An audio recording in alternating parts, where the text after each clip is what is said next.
bertemu lagi dengan Kak Silva dan Kak Farel. Nah, hari ini kita mau memuji nama Tuhan bareng-bareng. Yuk semua adik-adik kakak undang buat bangkit berdiri. Kita harus nyanyi yang lebih semangat buat Tuhan Yesus. Karena Tuhan Yesus adalah Allah kita yang paling hebat.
Pujianku tinggikan.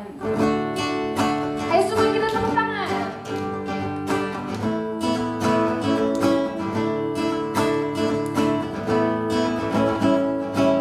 Apapun masalah jangan pernah menyerah. Apapun rintangan tetap bertahan. Bagaikan berlalu mentarikan bersinar, masih ada Tuhan. Masih ada Tuhan.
mempersiapkan hati kita yang terbaik buat Tuhan.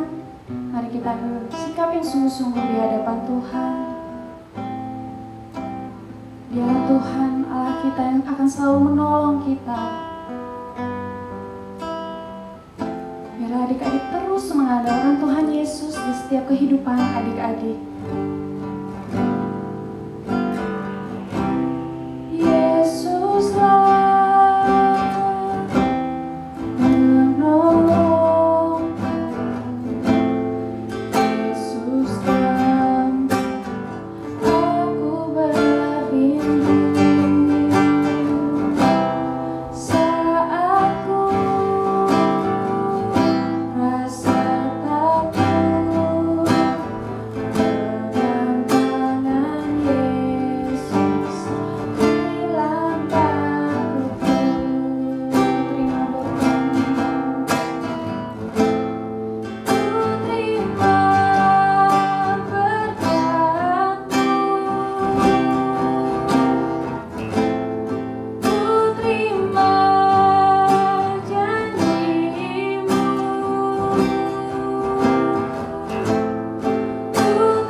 Tuhan. Kau urapi Tuhan kakak yang akan membawakan firman-Mu Tuhan pada hari ini Tuhan. Kau berkati setiap kami Tuhan yang akan mendengarkan firman-Mu Tuhan. Biarlah Engkau dapat menyampaikan isi hati-Mu Tuhan lewat kakak yang akan membawakan firman Tuhan pada pagi hari ini Tuhan. Dan biarlah Engkau berkati kami agar kami dapat mengerti Tuhan pesan-Mu pada pagi hari ini Tuhan. Dan biarlah Engkau terus pimpin hidup kami Tuhan agar kami dapat melakukan setiap firman-Mu Tuhan Yesus. Terima kasih Tuhan.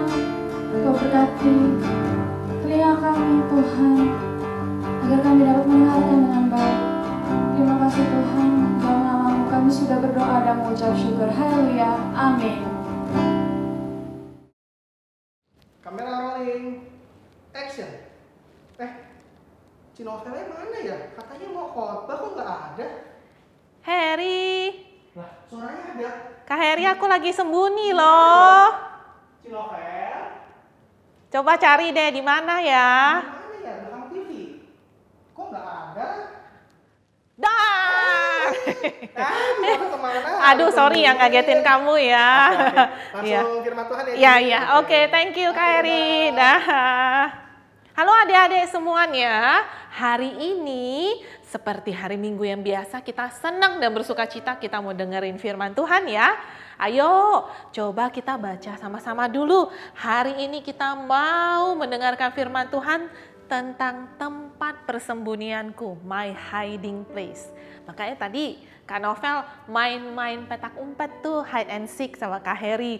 Kak Herinya nyari, masa Kak Novelnya dicari di belakang TV. Nggak muat kali ya kalau sembunyi di belakang TV ya. Adik-adik semua pernah nggak main petak umpet? Pernah ya? Hide and seek ya. Biasanya kan ada satu yang jaga nih, tutup mata ya, hitung sampai 100. Dulu Kak Novel pas main itu suka iseng, ayo hitung ya sampai 1000 gitu. Hitungnya lama banget sampai 1000 gitu. Pas dihitung gitu teman-temannya pada sembunyi semua. Itu kalau kita main petak umpet ya, main hide and seek gitu. Pernah main ya, pasti seru ya. Oke, sekarang kita juga mau cerita tentang tempat persembunyianku, my hiding place. Tempat kita itu bersembunyi. Tapi ceritanya bukan tentang petak umpet, tapi kita mau dengar cerita tentang seorang bayi.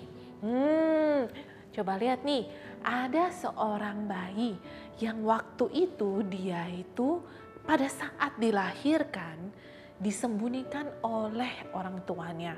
Disembunyikan artinya gak boleh ada yang tahu bahwa dia itu sudah lahir. Jadi bayi itu disembunyiin, orang tuanya juga sembunyiin, tetangga nggak ada yang boleh tahu.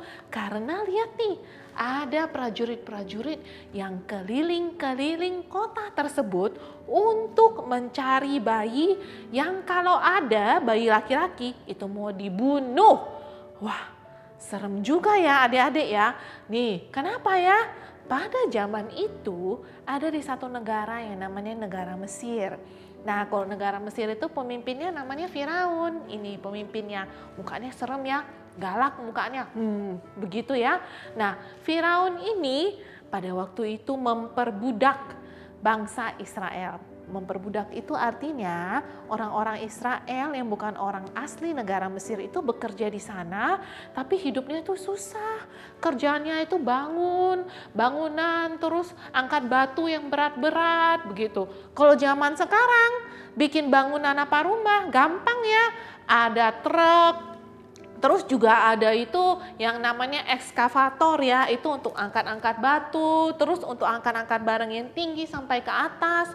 Kalau sekarang zaman dulu, zaman di negara Mesir itu semuanya kerja pakai tangan. Kalau mau ngangkat batu sampai tinggi itu harus ditarik pakai tali. Wah, capek sekali loh adik-adik ya. Nah, bangsa Israel itu waktu itu dipekerjakan dan diperbudak untuk membangun bangunan besar seperti piramid untuk negara Mesir dan untuk Firaunnya.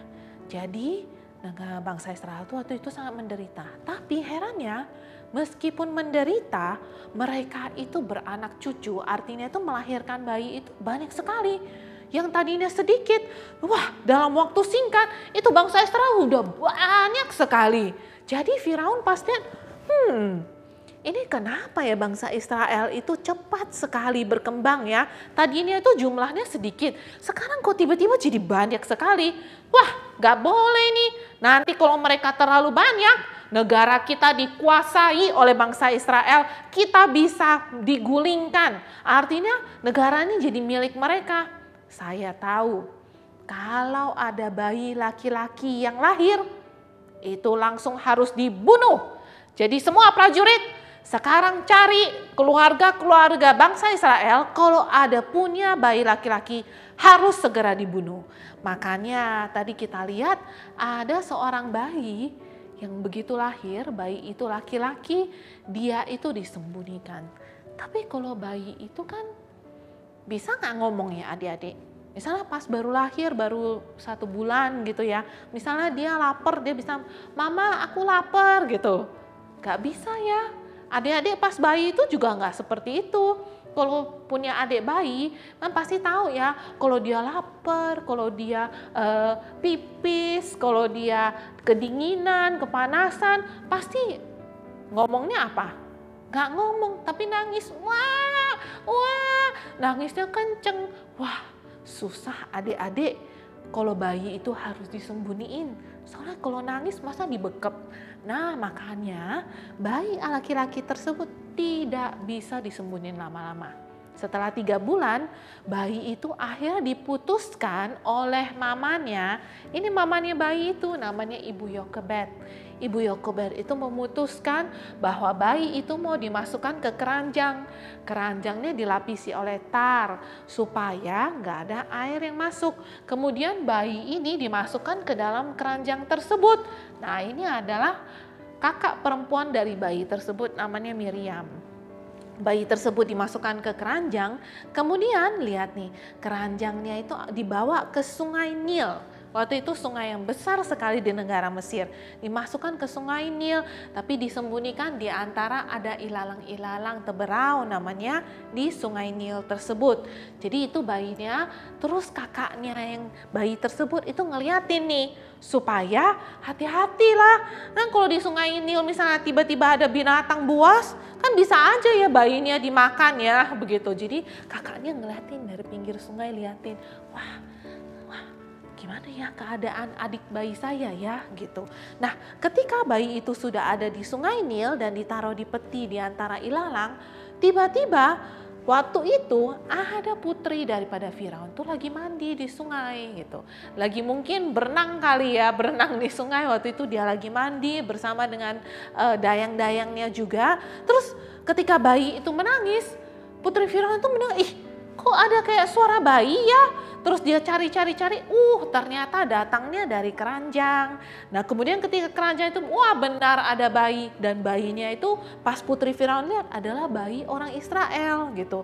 Waduh kok ada bayi orang Israel, kasihan ya, masih kecil, imut-imut lagi. Ya sudahlah, kita adopsi aja, kita bawa ke kerajaan untuk kita jaga dan pelihara. Nah waktu itu kakaknya langsung keluar, Kak Miriam itu keluar langsung bilang gitu, Putri, kamu butuh nggak seseorang dari bangsa Israel yang bisa jaga bayi ini dan menyusui bayi ini? Nah putri Firaun itu bilang, boleh. Akhirnya kakak Miriam itu membawa kembali bayi tersebut kepada mamanya sendiri, yaitu Ibu Yokebed itu. Nah luar biasa ya ceritanya ya. Mungkin adik-adik sudah tahu siapa nama bayi itu. Bayi itu bernama Musa. Nama bayi itu Musa. Ternyata pas kecil itu, Musa itu sudah mau dibunuh oleh orang. Artinya pada waktu itu sudah ada perintah kerajaan untuk membunuh dia pas dia masih bayi. Tapi Tuhan tolong dia sehingga dia tidak dibunuh. Itu ajaib sekali loh adik-adik. Ya kan, sampai 3 bulan dia tidak ditemukan oleh prajurit. Kemudian pas ditaruh di sungai, bisa ditemukan oleh putri Firaun. Kemudian putri Firaun itu malah mengadopsi dia masuk ke dalam kerajaan. Itu kan luar biasa ajaib loh adik-adik. Nah, tahu kenapa Tuhan menyelamatkan Musa ketika dia masih bayi? Karena Tuhan mau pakai Musa menjadi seseorang yang mengerjakan pekerjaan Tuhan yang besar. Coba kita lihat ya apa yang Musa kerjakan. Dari awal Tuhan panggil dia. Ingat cerita ketika Musa bertemu dengan Tuhan di dalam bush atau semak-semak yang terbakar api? Ada ceritanya kan, Tuhan panggil dia di sana. Kemudian Tuhan pakai Musa dengan 10 tulah yang Tuhan izinkan terjadi di negara Mesir, sehingga Musa bisa membawa bangsa Israel keluar dari perbudakan di negara Mesir. Kemudian Musa juga membawa bangsa Israel melewati padang gurun. Salah satunya yang adik-adik pasti paling ingat ceritanya ketika Musa membelah laut ya. Jadi laut itu dibelah dua sehingga bangsa Israel bisa melewatinya dan prajurit Mesir yang mengejar tenggelam di dalam laut tersebut. Kemudian Musa juga ketika naik ke dalam gunung Sinai, dia itu menerima 10 perintah Allah. Nah, Musa dipakai oleh Tuhan luar biasa sekali. Tuhan menyelamatkan dia ketika bayi, sampai ketika Tuhan pada umur sudah tua, Tuhan pakai dia menyelamatkan bangsa Israel dari perbudakan di negara Mesir. Jadi kita tahu sekarang adik-adik ya, poin 1, kita itu percaya bahwa Tuhan itu sudah memiliki yang rencana yang indah bagi setiap daripada kita. Kak Novel mau main kuis nih sama adik-adik ya, kita main tebak-tebakan. Intinya adalah bahwa Tuhan itu punya rencana indah. Tuhan itu pakai setiap orang, terutama orang-orang yang diceritakan pahlawan-pahlawan di dalam Alkitab, Tuhan pakai mereka untuk suatu rencana yang indah. Ayo, kalau kita lihat gambar ini, kelihatan ya adik-adik ya. Ini ada gambar laki-laki ya pastinya ya. Dia itu seperti prajurit. Terus dia itu lagi menunjuk ke sebuah tembok. Kira-kira siapakah dia? Tebak. Sudah? Kira-kira sudah tebak? Orang tersebut adalah bernama Joshua. Siapa yang tebakannya benar? Nah, ini adalah Joshua atau Yosua. Dia itu tembok kan, dia itu kan panglima perang ya. Dia itu menunjuk kepada tembok. Nama temboknya apa? Tembok Yeriko ya. Yosua itu dipakai oleh Tuhan juga untuk suatu pekerjaan yang besar loh gitu. Pas dia ada berangkat dari Mesir, dibebaskan untuk menuju tanah Kanaan, Tuhan juga pakai dia melewati padang gurun. Dia itu melewati semua kesulitan-kesulitan dari Mesir sampai juga di padang gurun, sampai di beberapa tempat sebelum mereka masuk tanah Kanaan, Tuhan pakai dia untuk menggantikan Musa, memimpin bangsa Israel masuk ke dalam tanah perjanjian. Lihat ya, Tuhan pakai dia luar biasa. Tebakan yang kedua lagi, siapakah yang dipakai Tuhan untuk suatu rencana yang indah? Nah, lihat nih, ada orang, terus ada orang yang marah-marah nih. Orang yang marah-marah itu lempar batu ya. Lihat kan, lempar batu kepada orang yang lagi berlutut dan berdoa sambil menangis. Tapi ada juga nih yang di sini nih, mukanya marah juga. Nah, siapakah orang tersebut? Ini yang melihat ada orang yang dilempari batu. Dan dia juga ikutan marah melihat orang yang dilempari batu itu. Siapakah orang tersebut? Coba pikir-pikir dulu. Siapa? Tebak ya. Yaitu orang ini adalah namanya Paulus atau Paul. Jadi ingat ada cerita sebelumnya Paulus namanya Saulus melihat Stefanus dirajam batu, akhirnya mati di depan dia dan dia sangat setuju. Memang seharusnya Stefanus itu dilempari batu. Tapi orang seperti itu juga Tuhan Yesus pakai dan Tuhan ajari, Tuhan muridkan sehingga dia menjadi seorang rasul yang memberitakan Injil kepada bangsa-bangsa. Jadi hari ini adik-adik, Tuhan itu bisa pakai setiap daripada kita dan Tuhan punya rencana yang indah. Semuanya itu untuk kemuliaan nama Tuhan. Coba kita lihat gambar berikutnya. Wah, ada gambar jadul nih. Ini adalah gambar Kak Novel dengan saudara-saudaranya Kak Novel. Bukan saudara kandung ya, tapi ada sepupu-sepupunya Kak Novel. Bisa tebak nggak Kak Novel yang mana? Ayo, yang ini kah? Yang ini kah? Mana yang paling mirip Kak Novel? Coba ya, lihat. Tereng, mana dia Kak Novel? Itu dia Kak Novel. Mirip nggak? Mirip nggak? Nggak mirip ya. udah gambarnya agak buram. Soalnya zaman dulu belum ada HP yang bisa ngambil foto. Dulu mah kalau kamera itu pakai ceplek, terus nanti ada semacam kayak filmnya harus dicuci dulu gitu. Nah itu filmnya baru dicetak jadi foto. Nah ini fotonya Kak Novel fotoin tuh pakai kamera HP, makanya agak buram sedikit. Ini Kak Novel cerita sedikit ya kesaksian ya. Dulu Kak Novel pas masih bayi itu sebenarnya Kak Novel itu lahir itu prematur. Tahu nggak prematur itu? Prematur itu artinya seharusnya adik bayi itu lahir dari kandungan itu ketika adik bayinya berumur sekitar 9 sampai 10 bulan. Tapi Kak Novel ketika di kandungan mamanya Kak Novel itu masih 7 bulan, Kak Novel tuh udah lahir. Karena mama itu mengalami kesulitan, ada suatu kesulitan komplikasi lah ya saat melahirkan.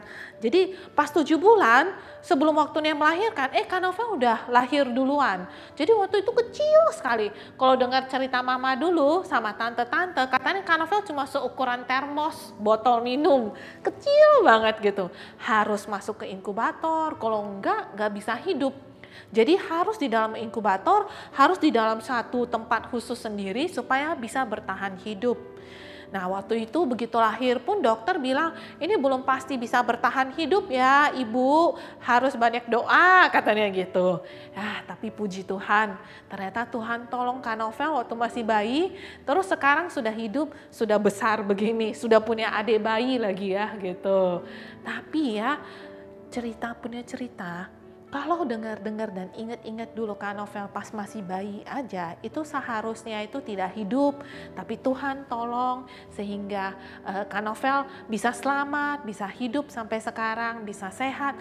Kak Novel percaya bahwa Tuhan tolong pada waktu Kak Novel masih bayi itu karena Tuhan mau pakai Kak Novel. Tuhan mau pakai Kak Novel untuk memberitakan Injil-Injil kepada adik-adik, memberitakan Injil kepada banyak orang, memberitakan Injil kepada bangsa-bangsa. Jadi Kak Novel benar-benar percaya bahwa kalau adik-adik ada hidup sehat sekarang dengan kondisi apapun juga, Kak Novel percaya bahwa Tuhan itu punya rencana yang indah bagi adik-adik semua. Dan rencana indah itu mungkin kita nggak ngerti sekarang, tapi rencana yang indah sama seperti Tuhan pakai Musa, Tuhan pakai Yosua, Tuhan pakai Paulus, Tuhan pakai Kak Novel, Tuhan akan pakai adik-adik untuk pekerjaan Tuhan yang besar dan untuk kemuliaan nama Tuhan. Itu poin yang pertama ya, percayalah bahwa Tuhan punya rencana yang indah bagi kita. Yang kedua, Tuhan itu adalah tempat persembunyian kita, sama seperti bayi Musa yang bersembunyi dari ancaman kematian. Satu-satunya tempat kita bisa bersembunyi adalah Tuhan semata. Dari Mazmur, ayat ini diambil yaitu Tuhan persembunyian kita. Mazmur itu ditulis oleh Daud. Ketika Daud melarikan diri dari Saul, Daud itu bersembunyi di gua seperti ini. Tapi Daud sadar meskipun dia bersembunyi di dalam gua, Daud tahu bahwa tempat dia bersembunyi mendapat keselamatan hanya di dalam Tuhan semata. Jadi adik-adik, kalau kita di dalam kesulitan, kita harus tahu hanya Tuhanlah tempat kita bersembunyi, hanya Tuhanlah tempat kekuatan kita. Ya, ingat ya poin pertama tadi, Tuhan itu punya rencana yang indah dalam hidup setiap daripada kita. Yang kedua, hanya Tuhan satu-satunya tempat kita bersembunyi, yaitu tempat kita mendapat perlindungan dan kekuatan. Hari ini ayat hafalannya ya. Hari ini ayat hafalannya di Mazmur 32 ayat 7 atau dalam bahasa Inggrisnya Psalms 32 verse 7. Kita baca dulu ya yang bahasa Indonesianya. Mazmur 32 ayat 7. Engkaulah persembunyian bagiku terhadap kesesakan, Engkau menjaga aku. Engkau mengelilingi aku sehingga aku luput dan bersorak. Psalm 32 verse 7, You are my hiding place. You will protect me from trouble and surround me with songs of deliverance. Amin ya adik-adik. Oke, sekarang kita semua tutup mata, kita lipat tangan kita akan berdoa bersama-sama. Kak Novel akan berdoa untuk kita semua ya. Mari kita bersatu dalam doa. Tuhan Yesus, kami bersyukur Tuhan bahwa pada pagi hari ini Tuhan menganugerahkan suatu keselamatan yang indah dalam hidup kami. Kami manusia yang berdosa. Oleh sebab itu Tuhan, ampunilah kami anak-anak-Mu kami juga belajar dari Tuhan untuk mengampuni orang-orang yang berdosa kepada kami. Tuhan, pada pagi hari ini Tuhan, ketika kami mendengarkan firman Tuhan, kami tahu sebagaimana Tuhan telah memanggil Musa dan punya rencana indah bagi dia, Tuhan juga akan memanggil kami anak-anak-Mu dan memiliki suatu rencana yang indah. Tuhan, kami juga berdoa bahwa rancangan Tuhan dalam hidup kami akan mengerjakan sesuatu untuk kemuliaan Tuhan semata. Kami juga berdoa dan hari ini kami juga belajar ketika kami mendapat kesulitan, ketika kami sedih, ketika kami gundah dan tidak tahu apa yang kami harus lakukan. Hanya Tuhanlah tempat persembunyian kami. Bukan kami mencari jawaban dari dunia, tapi Tuhanlah satu-satunya tempat kekuatan kami, tempat kami bersembunyi. Terima kasih Tuhan Yesus, inilah kehidupan kami. Kami mau menyerahkan seluruhnya di dalam tangan Tuhan yang kuat, tangan perlindungan Tuhan Yesus. Di dalam nama Tuhan Yesus kami berdoa. Haleluya. Sama-sama kita katakan amin. Selamat hari Minggu adik-adik. Tuhan Yesus memberkati.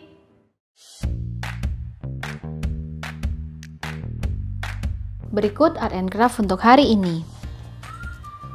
Alat dan bahan yang diperlukan. Pertama, sebuah template dengan ukuran A5.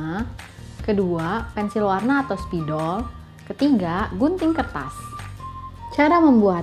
Pertama, adik-adik bisa warnai gambar sesuai dengan keinginan adik-adik. Kemudian kita gunting bagian ini dan yang ini ya. Lalu jika sudah digunting, adik-adik bisa melipatnya seperti ini.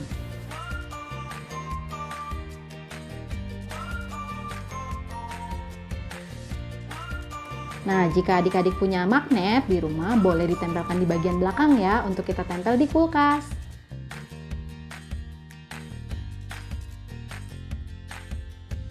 Hasil art and craft dapat dikirimkan melalui WhatsApp ke 0878863505155. Batas pengiriman sampai dengan hari Sabtu 8 Agustus 2020. Untuk setiap adik-adik yang membuat art and craft akan mendapat reward berupa 5 kupon yang dapat ditukar pada bazar akhir tahun. Serta 3 hasil terbaik dari setiap kelas, Joy, Wonder, dan Mighty akan diposting ke Instagram Bethlehem Kids. Terima kasih adik-adik dan Tuhan Yesus memberkati.